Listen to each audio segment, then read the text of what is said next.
Hi there. I've picked a couple of homework problems from your 4.3 practice homework worksheet, which is titled Solving Systems Using Elimination. These problems are designed to demonstrate a couple of the things we talked about during class today. Okay, the first two we're going to look at are numbers 5 and 6, which fall under the instructions, solve each system using elimination. Okay, so the overarching idea of solving a system using elimination is that last word, elimination. We want to get rid of, to eliminate, either the x or the y between the two equations. Well, to eliminate something, say we had -1. To eliminate -1, we'd do the opposite, right? We'd do +1, because -1 + 1 is 0. Or say I had 5. To eliminate 5, I'd subtract 5, because 5 subtract 5 is 0. Okay, and so that's a kind of our goal as we're looking at our equations here. Now, first of all, it's going to be easiest if your two equations are in standard form. So if they aren't, you are going to want to take the time to turn them into standard form. Both 5 and 6, as are 1, 2, 3, and 4, all of those are already in standard form, so we're good to go. And then we're going to be looking to see, can I somehow eliminate one of my variables? So in number 5 here, as I look, I have 1x and I have 3x. Right? Those are not opposites, so they will not make 0. -3 and -3 also are not opposites. They will not make 0. They're going to make -6. And I don't really care about the 27 and 39 because, again, I'm trying to eliminate one of the variables. So none of them are naturally opposites. If they are naturally opposites, I'd be able to just move on at this point. But because neither of them are naturally opposites, I need to take either the x or the y and create an opposite through multiplication. Okay, so it doesn't matter which one you do. For me, as I look at these two, I notice that my y's, they're already virtually the same. I should say they're already virtually opposite because they both have the 3's. It's just that both of them are currently negative, and I'd like one of them to be a positive. Well, how do I make a negative turn positive through multiplication? Well, I multiply a negative by another negative, because negative times a negative is a positive. And so that's what I'm going to do. I'm going to go ahead and multiply, and again, it doesn't matter which one you do, but I'll go ahead and do this top equation. I'm going to multiply that -3 by a negative, because -3 times -1 would be +3. But I have to maintain equality, which means if I do that to this term, I have to do it to all of the others as well. I'm going to multiply all of them by -1. Which means I can now rewrite this first equation. I'm going to rewrite it underneath my second equation here. -1 times x is -1x. -1 times -3 is +3. And -1 times 27 is -27. And now I see that my y's will eliminate. -3 plus 3 is 0. And so that's what I'm going to do here. I'm going to go ahead and eliminate them. -3 plus 3 is 0. They have gone away. 3 minus 1 is 2. And 39 minus 27 is 12. So I get 2x equals 12.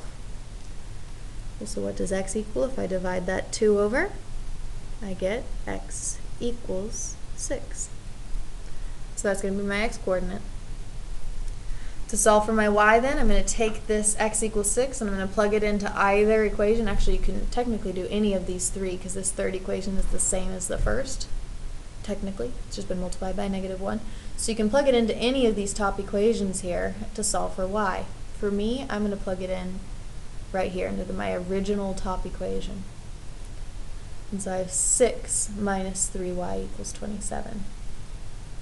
X is 6 minus 3y equals 27. Solving for y then, I'm going to subtract this 6x over to the other side. I get 21. And then divide by -3. And I get y equals 21 divided by -3 is -7. And so that's my coordinate point, 6, -7. Okay, if I wanted to check it, I could do what I did in 4.1 and 4.2, which is to take x equals 6 and y equals -7 and plug it into the second equation as well to see, do I get 39? Which I would. Okay? Number 6 then, Taking a look at number 6, again, I don't have opposites. I have 0.04x and I have 0.3x. I have 0.02y and I have 0.1y. So neither of those are opposites, so I need to turn one of them into the other somehow. Again, it doesn't matter which one you do, okay? In this case, I notice 0.1 and 0.02. I feel like those could turn relatively quickly into the other. If you don't know what to multiply by, I'll give you a hint here. If I were looking at these and I didn't know what to multiply by, well, I'd multiply, for example, if I wanted to change my y's into opposites, I'd multiply the top one by 0.1, and I'd multiply the bottom one by 0.02. Because that'll get them into the same number. And then since these are both positive, do one of them as a negative, and that'll give you an elimination piece. But for me, as I look at 0.02 and 0.1, I know that 0.02, so I'm going to state this, 0.02 times 5 gives me 0.1. And so if I multiply 0.02 by 5, I'm going to get 0.1. I want it to be the opposite of 0.1 though, so I'm going to go ahead and multiply this by negative 5. Because then when I multiply by negative 5, I get negative 0.1, which will eliminate this bottom one. Okay, in order to maintain equality, I need to multiply all of them by negative 5. And I'm going to rewrite the equation underneath. Negative 5 times 0.04 is negative 0.2. Negative 0.5 times 0.02, like we just demonstrated on the calculator, is negative 0.1, and negative 5 times 0.02 is negative 0.1. And so now my y's will eliminate. 0.3 minus 0.2 is 0.1x, and 0.4 minus 0.1 is 0.3. So if I divide both sides now, 0.3 divided by 0.1 is 3.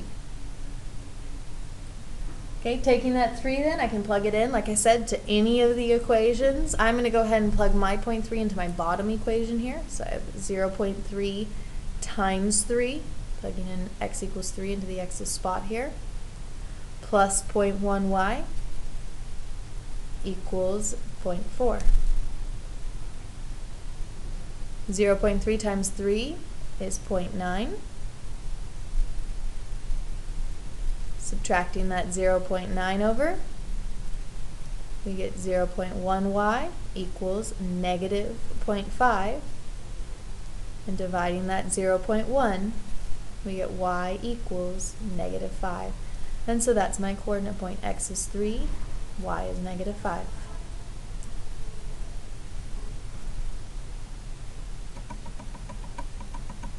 Okay. On the back then, we've got numbers 13, 17, and 20. 13 is a word problem. 13 reads, there were 155 people at the basketball game. Tickets for the game are $2.50 for students and $4 for adults. If the total money received for admission was $492.50, how many students and adults attended the game? Okay. Well, as I write my equations here, I notice I have two totals. I have one total, that's the total number of people, and I have a second total of the total money. And so those are going to be my two equations. I'm going to have one that equals the total number of people and one that equals the total money. Okay. So what are their front parts? Well, as I'm finding their totals, I notice that there are two variables. One is students and one is adults. Okay, well, the people is the combination of the number of students and number of adults, so that would be X and Y. The money is a combination of the $2.50 per student, so $2.50 per student, and $4 per adult, your 4Y. And then you're going to solve. This one actually might not be such a bad idea to do substitution on this one, back from 4.2, because I could easily solve for either x or y with this top equation by subtracting the other over to the other side. But let's go ahead and do elimination, because that's what this is under. Elimination, neither of these, either the x pair or the y pair, are already in elimination form. They aren't opposites, but they're close. I could either multiply the x by negative 2.5 or the y by negative 4. It's totally your choice.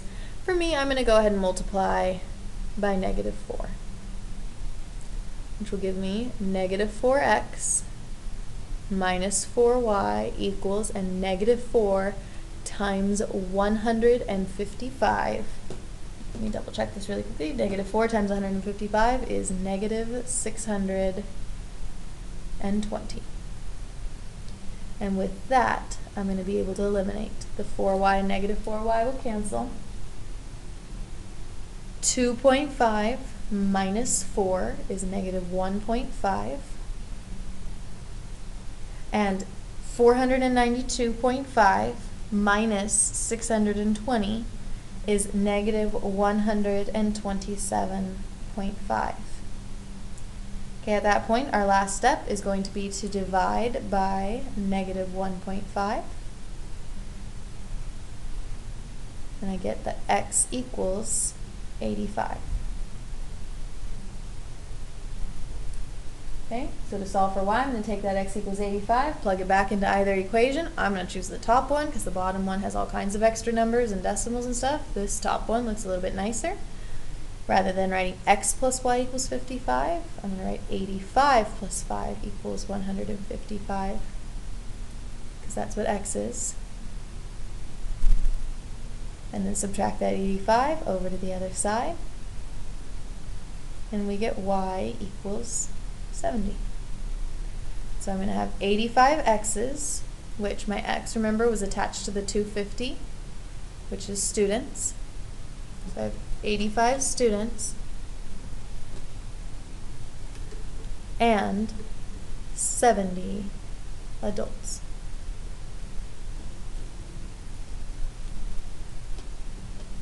Okay. So my last two problems here are going to be at numbers 17 and 20, which fall under the instructions. Solve each system using elimination. Tell whether this system has one solution, infinitely many solutions, or no solution. This is going to be the same idea behind substitution. If I get a true statement, it's going to be infinite. If I get a false statement, it's going to be none. And if I get what I've been getting on the previous problems, which is a point, a coordinate point, an xy solution, then it's going to be one solution. Okay, so as I look at number 17 here, since we're supposed to be solving using elimination, y equals negative 1/2 x minus 3 is not in standard form. So I'm going to go ahead and start with turning this into standard form, which means adding this 1/2 x over to the other side.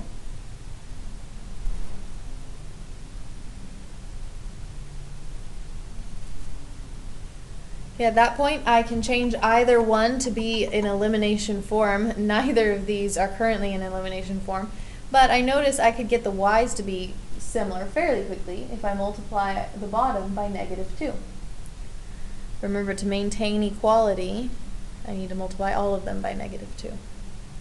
Since I'm running a little out of space, I'm going to go ahead and rewrite this equation, the one I didn't change, right here.